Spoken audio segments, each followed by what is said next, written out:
Good Friday afternoon, guys. I'm Jerry Miller. Welcome to the I Love CVille Show. Thank you for joining us on the Friday before Independence Day. We love the 4th of July weekend. Please remember what it stands for in your backyard cookouts, your backyard barbecues, when you're having a cold one or two, sitting poolside in Independence Day celebration and the significance of Independence Day for this country.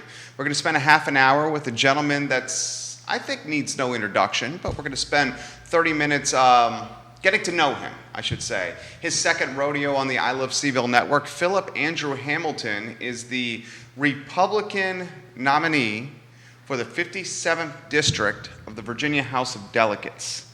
This gentleman is putting in the work. Judah Wickhauer is the director. Let's start with the studio camera first, and then the two-shot on Philip and I. Philip, ¿qué pasa? How are you? I'm doing well, and as of June 4th of this year, I became the official Republican nominee. Dan Moy, the chairman of the Charlottesville GOP, he actually opened a call. So there was a week before June 4th where another Republican could have stood up and decided to run and put their skin in the game, but no one else did, so I won by default. Very nice. Vanessa Parkhill's watching. She said, I enjoyed Philip's last interview on this network. Great guest on the lead into Independence Day weekend. Thank you, Vanessa Parkhill. If you have any questions for Philip, please put it in the feed. You have McLean, Arlington, Richmond, Martinsville, Crozet, Lexington, and Williamsburg watching you on the program. All right, so introduce yourself again to everybody. So if they're seeing you for the first time. Sure. So again, my name is Philip Andrew Hamilton, and I have lived in Virginia for over 20 years. Proud historian. I'm the owner of HamiltonHistoricalRecords.com, which I started in 2018. I own a legal services business, and I'm actually the general manager for Goal Enterprise. And I've been in politics for many years. The first campaign I actually worked on was for a Democrat, Steve Shannon, a former House of Delegates member. I was 16 years old, and I was getting government hours as a volunteer. And that was my introduction into politics. And I was actually part of the Young Democrats, and I was the president of the Young Democrats my senior year.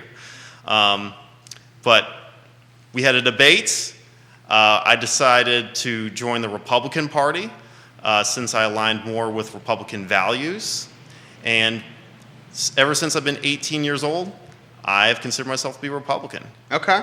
So a Republican since 18. One of the things that struck me about our last interview was we both agreed that the Republican Party needed to consider a rebranding. Maybe Absolutely. The huffing of new life, younger perspective into a party that many in the country see as older, very white, very stodgy. Mm-hmm. Safe to say? All that? Country club. Hey, we do have to rebrand, and there are minorities who are joining the party. I actually endorsed Winsome Earl Sears for lieutenant governor, and she won the nomination, and hopefully she will win alongside with me this November. And we'll be working on getting a rally with Glenn Youngkin, Winsome Sears, and Jason Mieres in the Charlottesville area later this summer. So what do you think of Glenn Youngkin as the Republican nominee for Virginia and the governor's race? You were very vocal throughout the Republican convention for governor. Very vocal, I would say. Yes. Is that fair? Yes, that certainly was. Okay. Your thoughts on Youngkin and your thoughts on how things played out. Pete Snyder finished in second. A lot of your vocal was allocated and geared to Pete's camp. Yeah, well, I actually endorsed Sergio de la Pena. Right. And he did not win, but I hope he runs for office as a congressman or another capacity. And after his defeat, actually went to his home in Burke with his whole family and celebrated with them after the fact. But they were very gracious, just like Pete Snyder and other candidates. They went to Glenn Youngkin's rally in Richmond the day after they found out that Glenn Youngkin was indeed the governor nominee, and they're all throwing their weight behind him. And I'm doing the same. I'm all in for Glenn. I think he's a much better choice than Terry McAuliffe. And interesting thing is, I actually met Terry McAuliffe back in 2019 when he was doing his book tour called for his book Beyond Charlottesville. Terry McAuliffe, a professional politician? He indeed is. Terry McAuliffe has got the machine behind him, and the machine is just not the Democratic Party. It's donors of all shapes and sizes, major corporations down to individuals.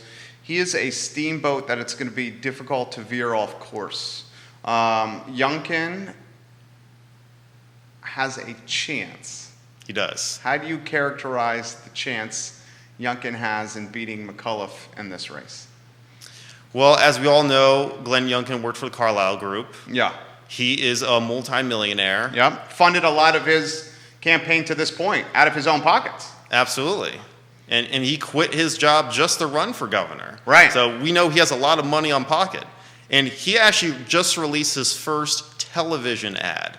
So he beat Terry McAuliffe to releasing the first television ad. Okay. What'd you think of the ad? I thought it was good. And another thing I'll mention too is that Glenn Youngkin was doing a rally in Loudoun County just a couple of days ago at the Loudoun County School Board building, and he gave a very rousing speech against critical race theory. Okay, and now this is a perfect segue into your campaign. You've been very vocal against critical race theory. Set the stage for everybody. Well, I like to call it critical racist theory because we're teaching racism to our children, and we're forcing our teachers to abide by this ridiculous standard. I've actually reached out to the source. I've spoken to students in Loudoun County and in other schools who are minorities. And they say, we disagree with this. It makes us uncomfortable to have teachers say, we're oppressed while our white friends are privileged.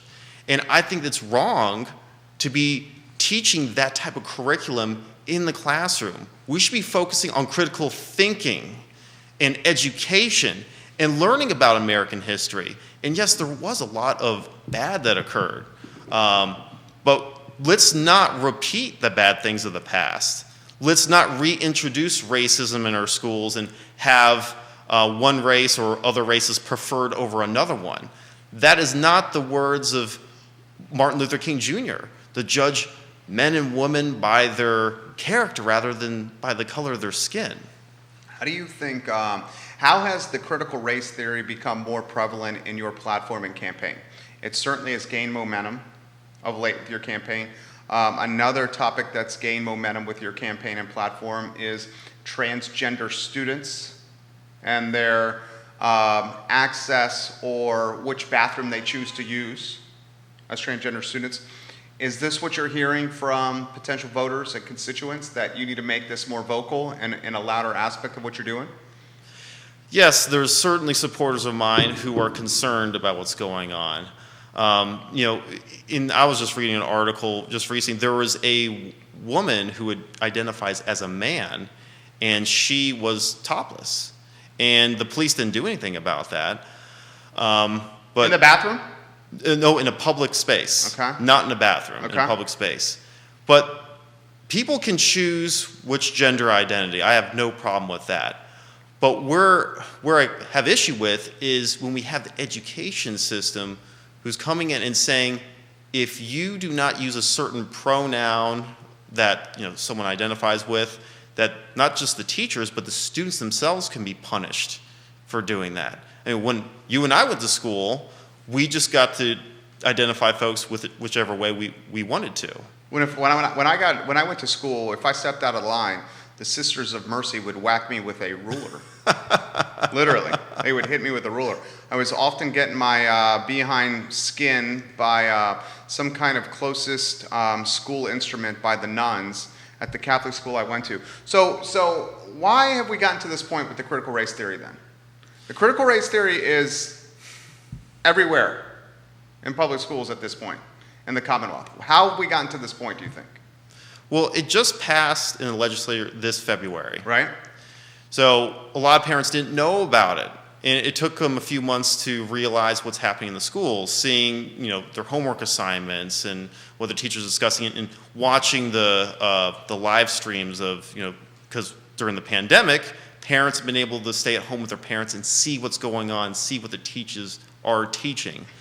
And it's really roused a lot of individuals up. In Loudoun County, there's over 200 people at that rally. We're going to do another rally here in Albemarle County, and I'm going to be outspoken at the July 8th school board meeting saying that we should not be teaching this in our schools, period. And in fact, if I get elected, I will ban critical race theory from the state, just like Florida and other states have done. Where's McAuliffe stand on this? Well, McAuliffe says that critical race theory is a conspiracy theory perpetrated by Donald Trump, and that Glenn Youngkin and the down ticket is just feeding into this conspiracy theory. It is not a conspiracy theory. It is indeed teaching racism. And those of you out there who want evidence, I will send you documents that I got from Loudoun County students and other students, and I'd be happy to send it to you. Email to Philip, H for VA, delegate @gmail.com. You can send your request there. And those documents were the conversations you had with students that were saying, this is the perspective we've had from learning this? Oh, it's actual documents that teachers have given to them with the curriculum inside of it. So there's proof. How does so your opponent is Sally Hudson. Yes. She's the incumbent. Sally watches this show. We'll see if we can broker a forum with you and Sally Hudson. She's been on a handful of times. Where's your opponent stand with this? Well, I'm sure Sally Hudson will not be speaking out and calling for its ban. She'll be joining the Democratic Party and keeping it in place. So that's the side that she represents. Okay. Which is really going to be a disadvantage because she's going to lose a lot of support from parents by supporting it. How would you characterize her campaign so far to this point? It's been rather quiet. It has been. Is that fair? It absolutely has been. Last month, I went to a farmer's market and I was meeting with voters with congressional candidate Kimberly Lowe, who's running in the 5th District. She's actually running in a primary next year against Bob Good. But she's been very vocal, supporting my campaign, door knocking with me, and that's why. She's a Republican challenging Good? Yes, she's a Republican. And Good is going to run again in the 5th? He is going to run again, okay, yes. Okay, go ahead. Sorry, I didn't mean to interrupt you. Oh, that's okay. Yeah. And so we went to the farmer's market and got to shake hands with voters and speak with them. And Sally Hudson was actually at the same farmer's market, but she must have showed up either before I got there or after because I totally missed her. But I haven't heard of Sally Hudson going out, doing rallies and hosting like in-person events. She's been doing a lot of virtual forums. But I think we need to show our voters that there's a sense of normalcy now. The mask mandates have been lifted. You can go to the bar and drink. There's no curfew anymore.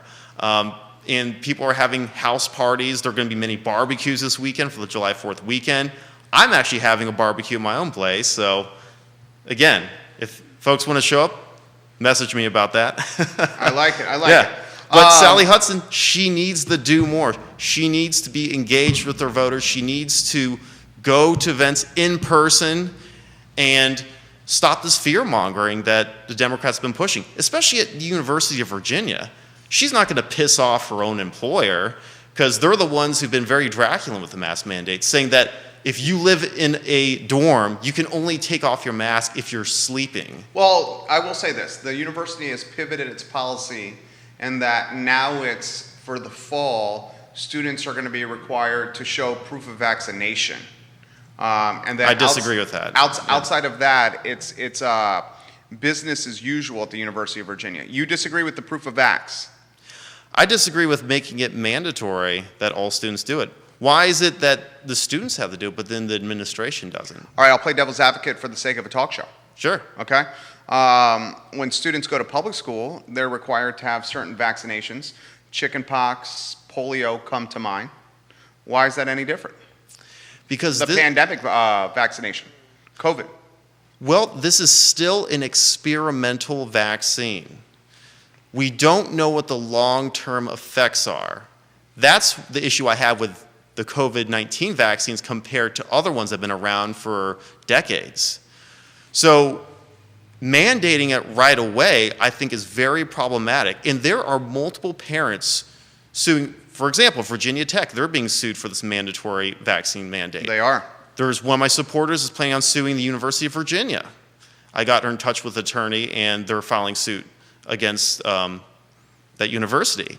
And the parents see that we shouldn't be mandating these things right away until we know what these long-term effects are. Sure, maybe in 2025, sure, let's go ahead and do that vaccine. But let's have more studies done first. Interesting. Biggest difference between you and Sally Hudson? I'm the freedom candidate. I support giving more liberty for all Virginians. I'm the one who's going out on a whim and saying, let's keep bars and nightclubs open until 5 a.m. She's never said anything about that. And I will stand up for youth. I will stand up for adults as well. I've actually cheered the legalization of marijuana yesterday. I think it's a great move. But there's many issues with that. For example? Well, they say you can only grow 4 plants in your home. I'd say, why not do 25? If you live with a large family, I'm one of 7 children. So you say 4 plants per each kid? I mean, basically, you could do something like that, right? So you say 4 plants per each person in the household? That's another alternative, yeah. Okay. Instead of for the household in general. If you're elected, you would go a long way in determining and crafting the policy for marijuana moving forward. For example, Absolutely. 2024, the year 2024 is when retail marijuana, go into a dispensary, you can buy it over the counter. There's one that just opened on the downtown mall. We had the owner, David, on the show. He owns Skooma on the mall. He has to wait till 2024 now before he gets approval, potentially, and he has to get a marijuana business license before he could even do that. Do you think that should happen now, retail cannabis? Absolutely. Okay. It's gonna create jobs. Okay. Dispensary jobs. It's Yeah. gonna create jobs for farmers. Cultivation jobs, absolutely. Yeah. And it's gonna help us recover from the COVID-19 pandemic. Okay. So why do you think Richmond chose 2024 as the threshold when yesterday you could have an ounce on your person or less, I can have an ounce on my person or less, and we can each have 4 plants of cannabis in our backyard? It seems to me, from the layman's perspective, you have the inside knowledge here, but it seems from the layman's perspective, by delaying the retail cannabis to 2024, they've only strengthened the black market. They've Absolutely. made the black market even stronger now because there's now every Tom, Dick, and Harry can grow, and every Tom, Dick, and Harry, once they grow their 4 plants, they're not going to get popped by anybody if they sell the flower off those 4 plants. That's the black market. The revenue is not going to the Commonwealth. Yeah, and it's stalling the revenue from entering the Commonwealth. Money that we can use for the police, for our schools, and many other institutions within the state. Yeah. And the thing is, we need to push in the General Assembly having these businesses open sooner rather than later. So if I get elected, I will definitely be pushing for that. And I have many individuals I know who would like to get into that business. Well, why do you think they delayed to 2024? Well, the reason why is it's a presidential year. The Democrats want to say, Is that what you think? That's absolutely what I think. They want to say, now you can buy marijuana recreationally, and go ahead and vote for our party because we're the ones who gave this to you. Interesting. And that's if Joe Biden makes it to the re-election. We'll see. I'll leave that topic alone. We'll stay Commonwealth and local. You've had some very vocal statements on the statues. I In have. the city of Charlottesville. You want to go down there? Sure. Well, on June 7th, Yeah. I was speaking at the Charlottesville City Council meeting. Right? I actually saw you virtually speaking. And what I advocated for is not just preserving the existing monuments, but adding monuments to the Union, to the United States Colored Troops. One of my supporters, her great-grandfather, Alexander Turner, was a former Virginia slave who escaped and joined the Union and fought for United States Colored Troops. Why not honor him? Why not honor the many other black Union soldiers who fought? But the city council completely disregarded my request. And in fact, the 45 other individuals who are demanding that the statues be not just removed, but to be melted down and destroyed, which is illegal under current state law, they did not speak anything about erecting monuments to any black Americans who fought for the Union. I think that's a travesty.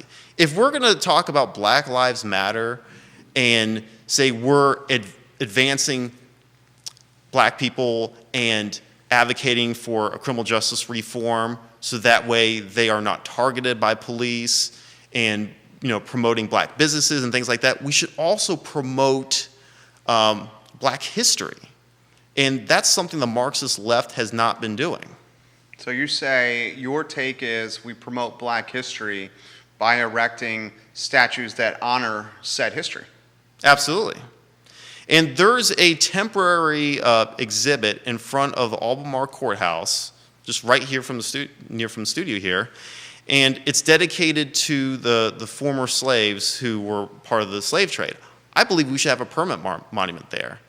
We have to talk about the good and the bad in our history and educate future generations about it. Why was council so flippant to your idea and your perspective? Because you said they didn't even consider it. Well, I actually emailed one of the council members, Snook. Lloyd Snook, right down the hall? Yes. In the studio? Yeah. And Lloyd Snook... He watches this show routinely. Absolutely, yeah. Okay, and, just letting you know. Thank you. So what he said is that we don't want any Civil War monuments, period. His argument is that there wasn't much action in the Civil War. There wasn't any major battles here. But I concur. That's not the narrative that we should be pushing. We should be promoting the Civil War history because there's several historical markers, including the one dedicated to the General Custer House, which is just less than a mile from my own home. General Custer, when he occupied Charlottesville, stayed in that home for the month of March of 1865.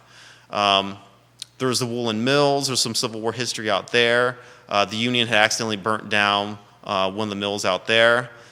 UVA was used as a hospital, especially the rotunda, sure, and other buildings. And this guy's a historian. He knows his history, you can tell. Yeah. This is what he does for a living. That's right. And I enjoy it too. I know you do. I know you do. What's the last, this is a question that's come in. This question's come in from Short Pump. This is coming in from, I'm going to butcher your last name. It's Jennifer. Jennifer, I'm sorry, I'm going to butcher your last name, so I won't say it. Who's the last Republican, and when was the last Republican to win the 57th? Genuine question from her. Well, I'll tell you, the last Republican to run was back in 2005. So the last Republican, so was that, it was Toscano? Toscano was in office then? Yeah, he was in office at that time. Okay, who was that? It was, he's still part of the Charlottesville GOP right now. Okay. And his name escaped me right now, but sure. Yeah. Okay, so 2005 that was the last Republican to run. He obviously lost to Toscano, David Toscano, yes, yeah, who's a legend in Richmond. Do you know the last one to win and hold the office? Genuine question for me. I don't know that either. Oh, it was more than 16 years ago, so it's been a while. So it's very similar to Charlottesville City Council. Mm-hmm. Rob Schilling, the last one to serve on council. Before that, it's anyone's guess. Because it was over 20 years ago since Rob Schilling won. Yeah. Over 20 years ago since a Republican has served on council in Charlottesville. We've had independents win. Mm-hmm. We've had Republicans run. Mm-hmm. But over 20 years since a Republican has served on council. So this is the question. I'll throw it out loud here. You're Republican. You're running for delegate. Yes. It's an uphill battle. I respect your hustle and your chutzpah and your commitment and the willingness you have of taking a chance and putting yourself out there. It is not easy running for public office, not easy at all. Why do it? Why do it? I believe I can change things for better. 25% of the residents of Charlottesville live under the poverty level. Virginia can do better. I want to institute programs such as lowering taxes, property tax. Let's make housing more affordable for individuals. Let's lower the sales tax. Let's make grocery shopping more affordable for families and for new parents and others. If we lower the property tax and the sales tax, playing devil's advocate for the sake of a show, lowering taxes is something that I'm very passionate about. I'm a libertarian. Where's the revenue going to come from for the municipality? Well, when we legalize, we've already legalized marijuana, but when we legalize the businesses, that's going to generate revenue for us. That's incremental tax revenue. Yeah. Yeah. Okay. What So- else you got? Well, what we have to do is we need to encourage other large corporations to come into the state. We have a lot of contractors in Northern Virginia, as Loudoun County and Fairfax and other ones are known for. Why don't we encourage a lot of these big tech companies to move out of California and to come into Virginia? I mean, we have a large exodus of people, and it's been so large that California is losing a congressional district. Why not take some of those Bay Area tech companies and encourage them, give them tax breaks so that way they can come here, create jobs here in Virginia, and get them out of California? Marquise Johnson watching right now. Marquise, we love when you watch the show. He says, I'm smoking right now.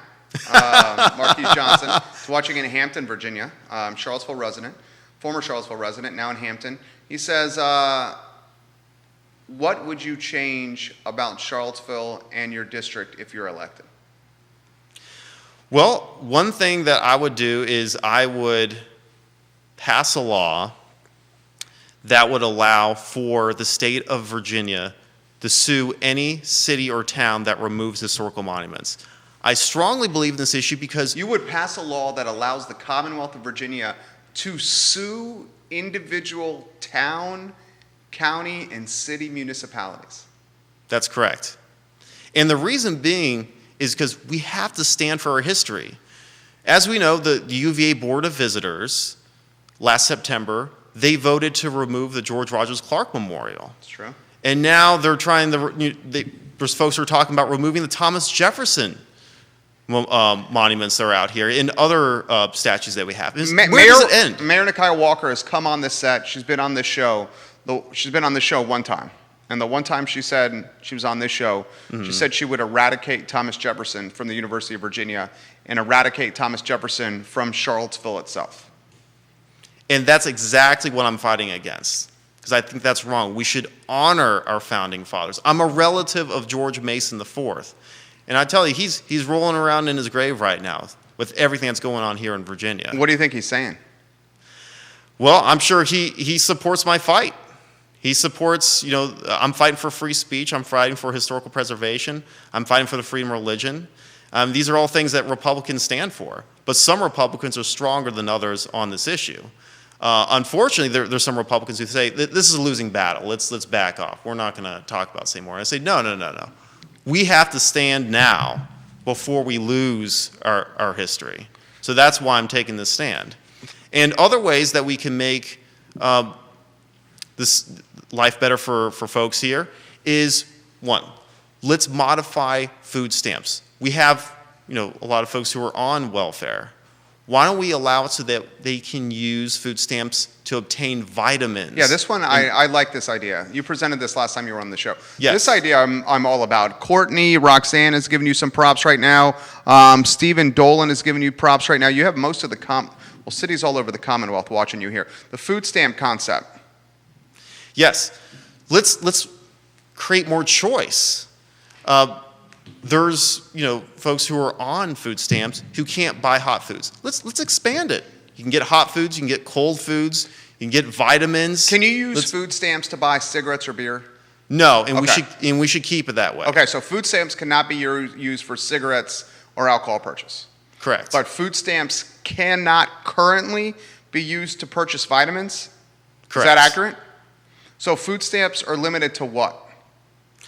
Just certain cold foods and preserved foods. Okay, so you're saying the most unhealthy foods out there. Exactly. Okay, so you want to say food stamps, use it to get vitamins and other nutrition-rich foods. Including fresh foods. Including fresh foods. This is not a bad idea. Have you called resistance on this? No, when I door knock, That seems like a great individuals idea. support it. Yeah, that seems like a great idea. That seems like a great idea. Yeah. All right, give me another really one of your really good ideas.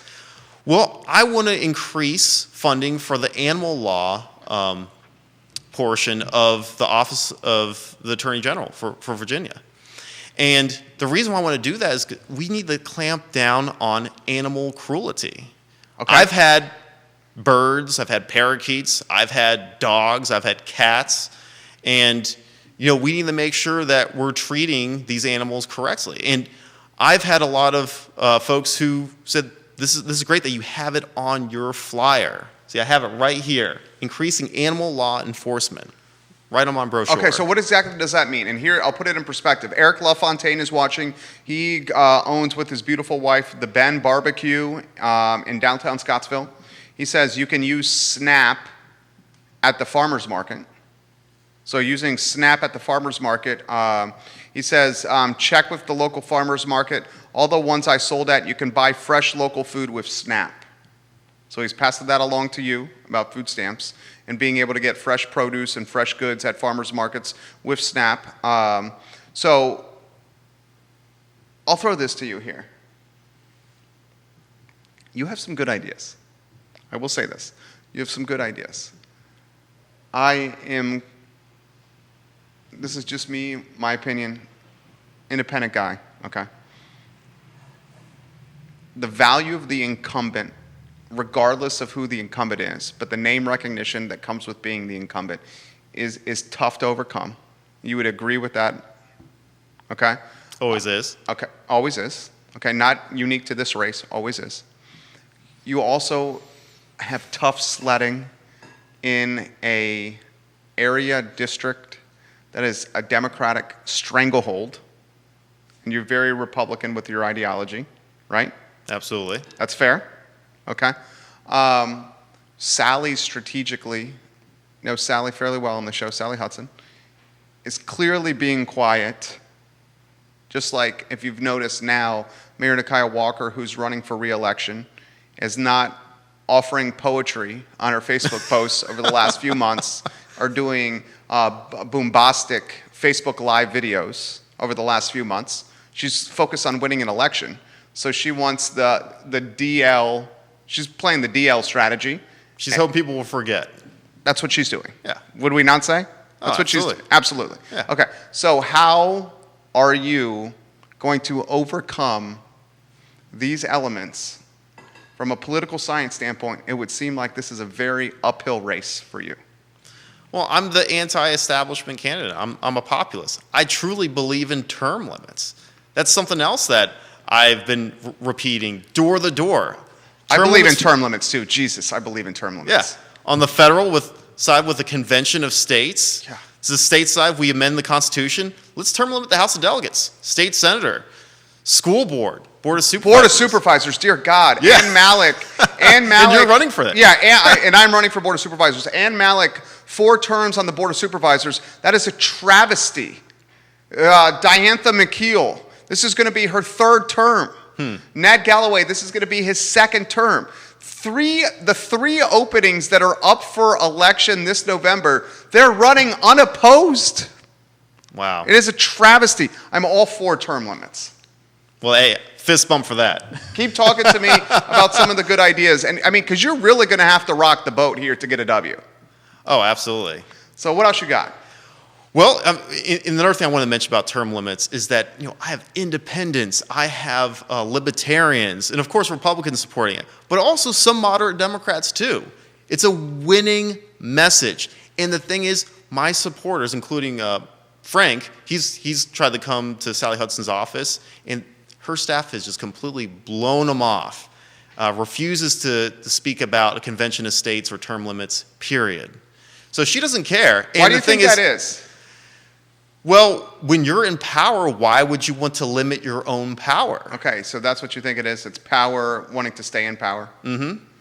And this is not just a Democrat issue.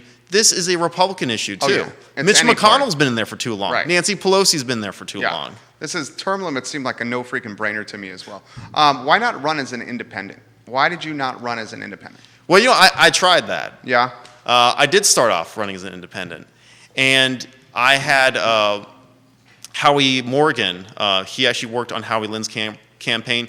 He did a lot of data, research for me before I decided to run, and said, this is a very Democratic-leaning district. And he said, you'd have a better chance of winning if you run as an independent. And I did try that. But the local GOP said that they're not going to openly support me if I run as independent. The UVA College Republicans, the UVA Law Republicans, and other groups, they said, we'll vote for you, but we're not going to go on a limb for you.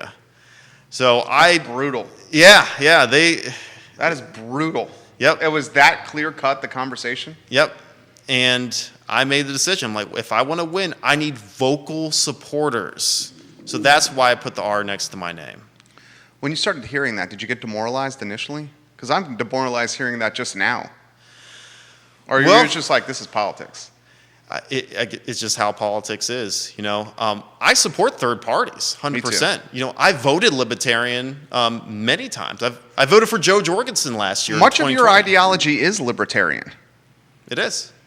Why is the party so far behind?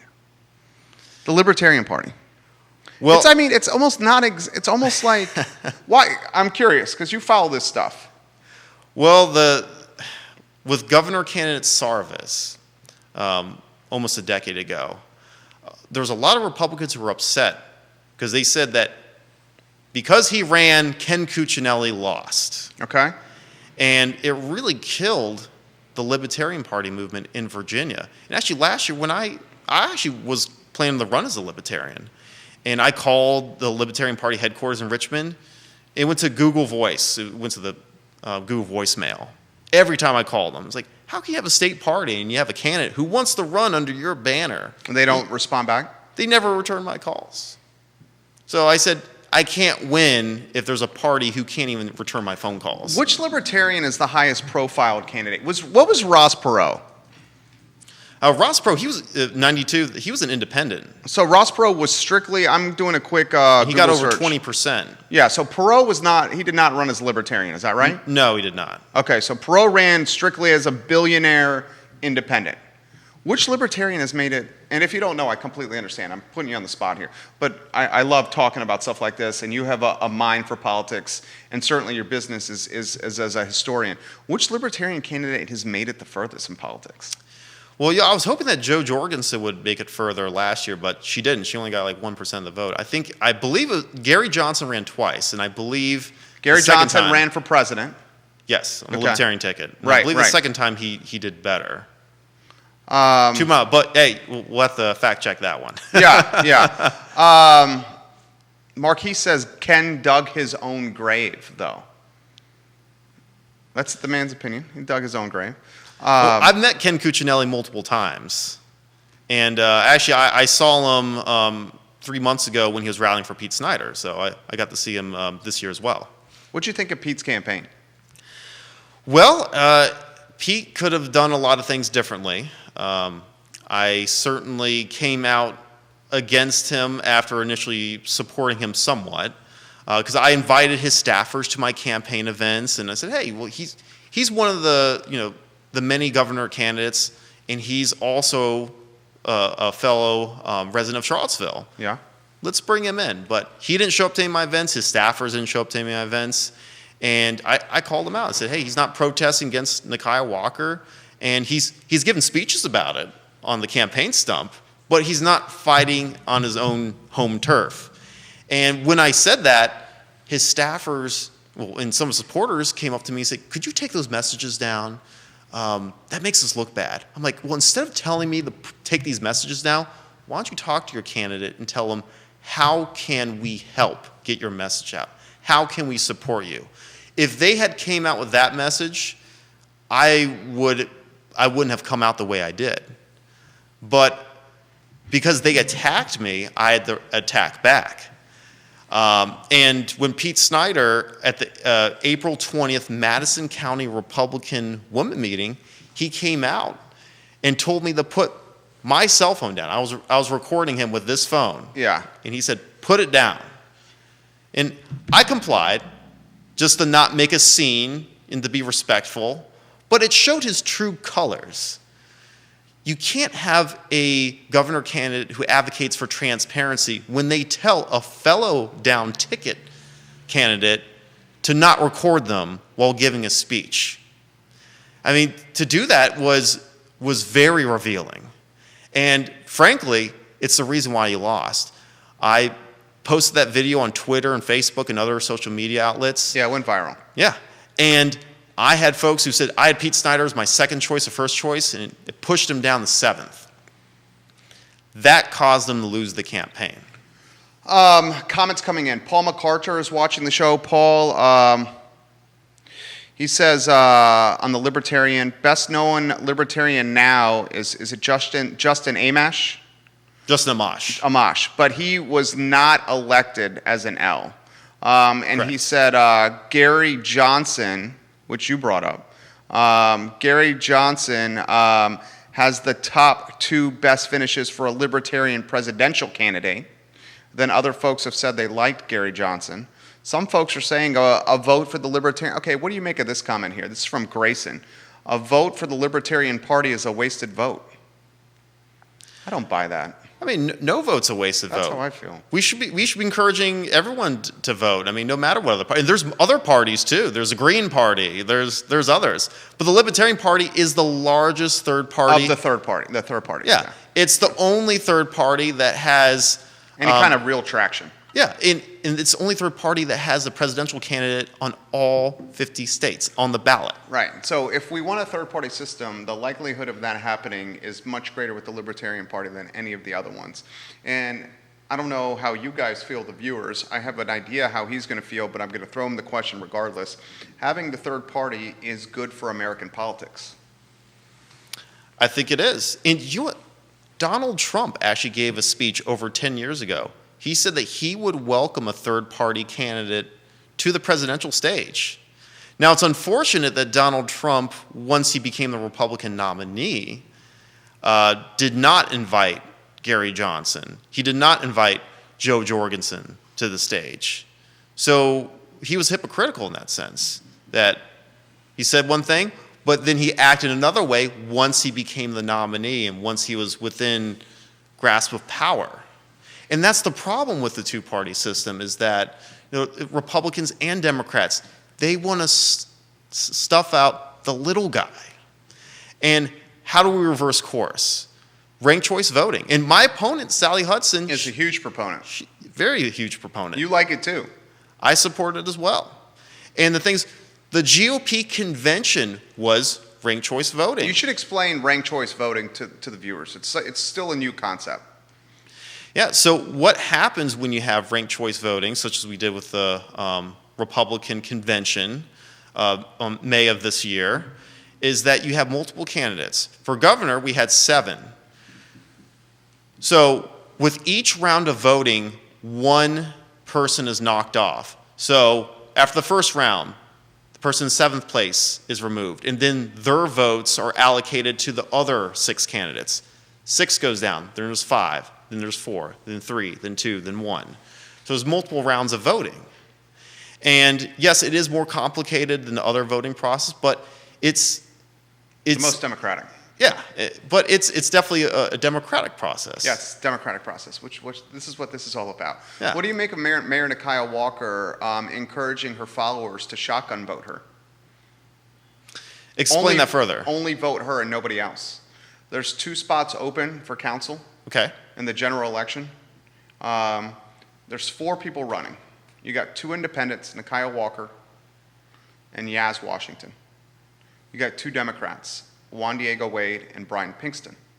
The 2 Democrats, Juan Diego Wade and Brian Pinkston, have formed a strategic alliance. The 2 Democrats, Wade and Pinkston, want to win the 2 open seats on council. So they formed a strategic partnership. Nikia, Mayor Walker, is saying to her followers, and she has quite a few of them, shotgun vote me. Just vote me and nobody else in the general election. 2 spots can be voted for. She says only cast 1 vote and only for me. Very interesting strategy. What do you think of that strategy? Well, she's free to make a statement like that to her supporters. I mean, there's folks such as Amanda Chase. She said during the GOP convention, only vote for me. So It's shotgun voting. Yeah. So it's not unprecedented. There's other folks who do this too. But that's the antithesis of democratic voting. I agree. I mean, you should vote for multiple choices rather than sticking with just one. And actually, if you vote for just one person in ranked choice voting, it doesn't make a difference. Yeah, and ranked choice voting doesn't make a difference. With the voting we have now, it does make a difference. It does. It does make a difference. And what I support is that what we should do is that we should institute ranked choice voting on the local level first. Have by counties and cities. So we'll introduce it on the local level, and then at a later time, then we can pass law in General Assembly and make it statewide. Paul McArcher, ranked choice voting was used in Maine for the first time in a presidential election. He also says, although the Libertarian Party is currently imploding as more extreme members are pushing back against the more realistic, pragmatic members. That's unfortunate. All right, so we're 50 minutes in. Tell the folks why they should vote for you. Many reasons. I am the guy to change things here in Virginia. I believe in Virginia. I love Virginia. I love Charlottesville. That's why I'm on a show that says I love CVille, because I do love my own town. Unlike the mayor, unfortunately. Okay. As we remember from her poem. Yeah. But I'm fighting for a better way of life. You spoke out against that poem. Oh, I did. Few did. I spoke out against that poem. Why did you choose to speak out against it? Because it was reprehensible.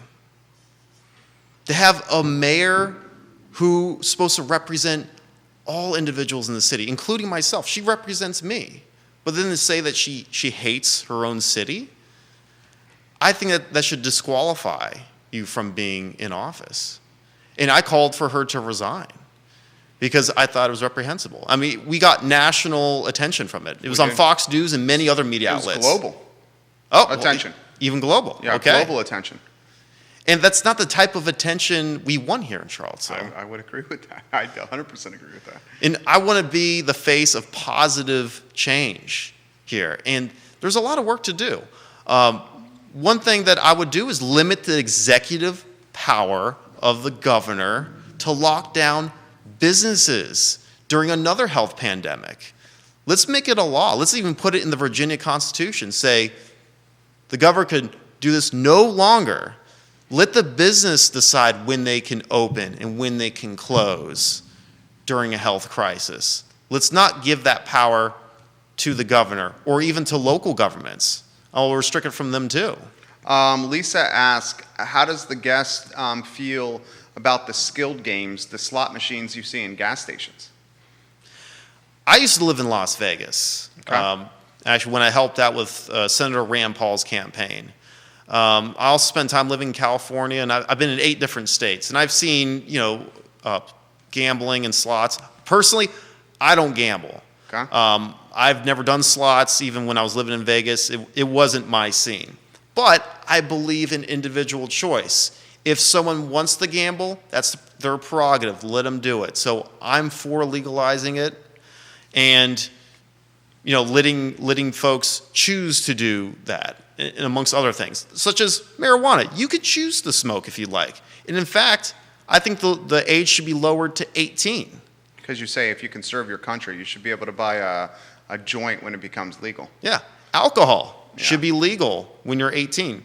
Let's say screw this federal government. We're not going to take your highway funds anymore. I am torn on this topic. I see your point.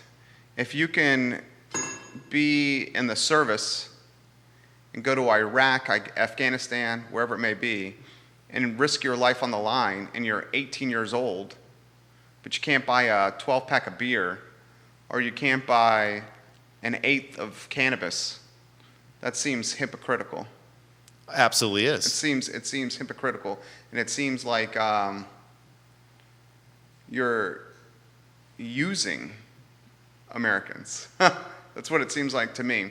What else would you... In other countries, the legal drinking age is much lower.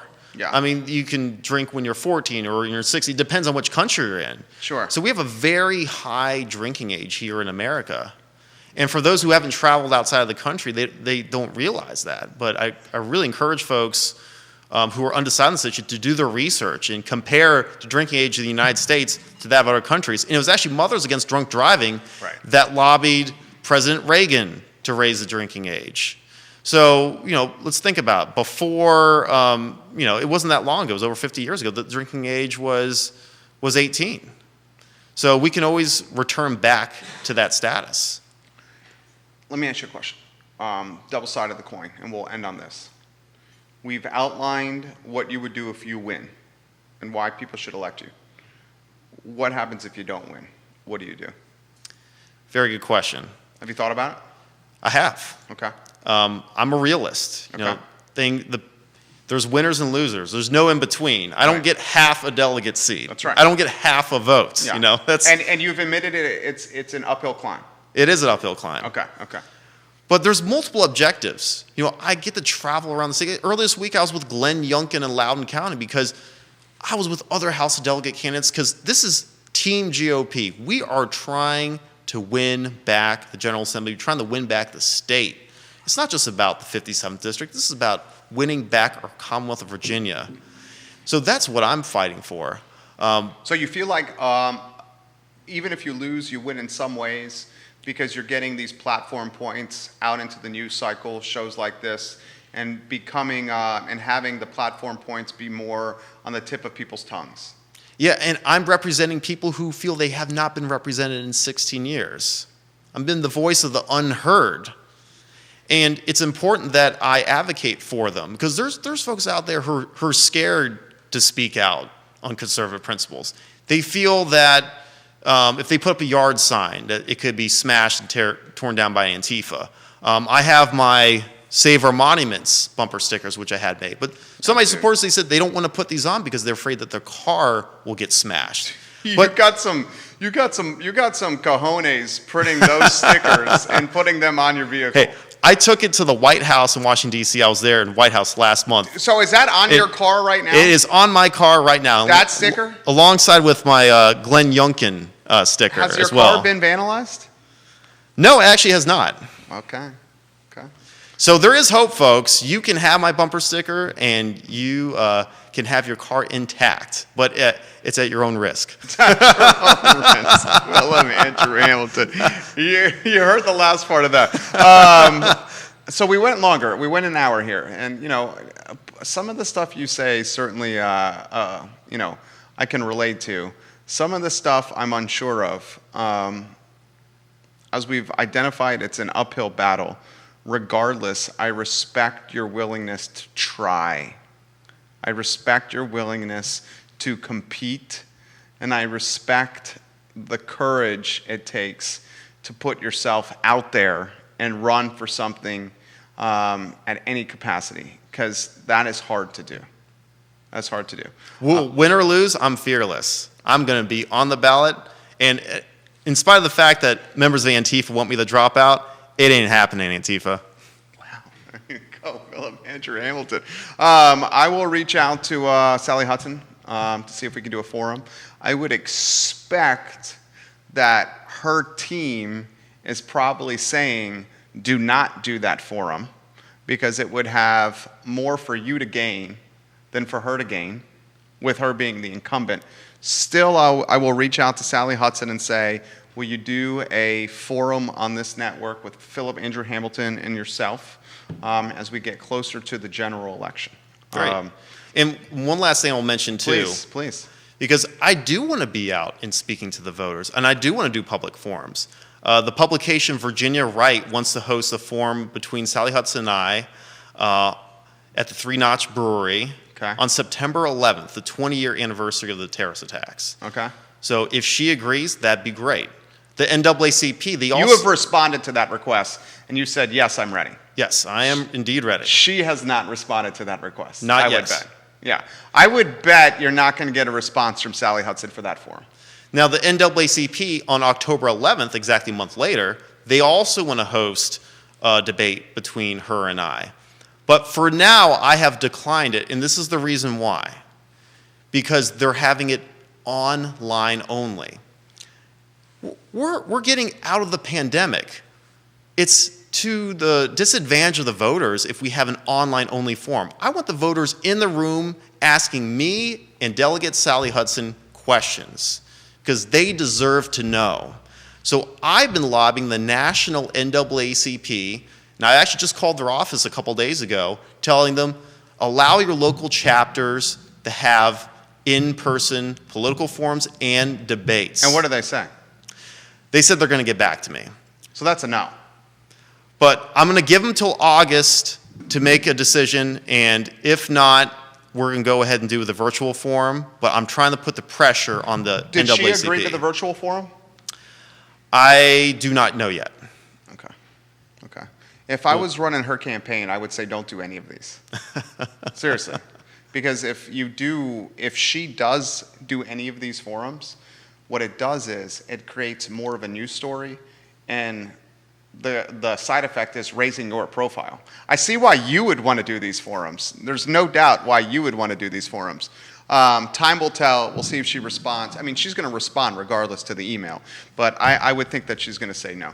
And if she does not, we are still going to be on anyways. Virginia Wright told me that if she declines, we're going to do a forum. We'll have members of the Charlottesville community come up on the stage and ask me questions, and we're going to make it a forum, like a town hall. Okay, that would be a town hall, yeah. Thank you. Thank you for the show. Thank you for the time. Thanks for having me on. Yeah, my pleasure, my pleasure. We'll get you back on as we head closer to the general. Guys, Philip Andrew Hamilton, find him the website.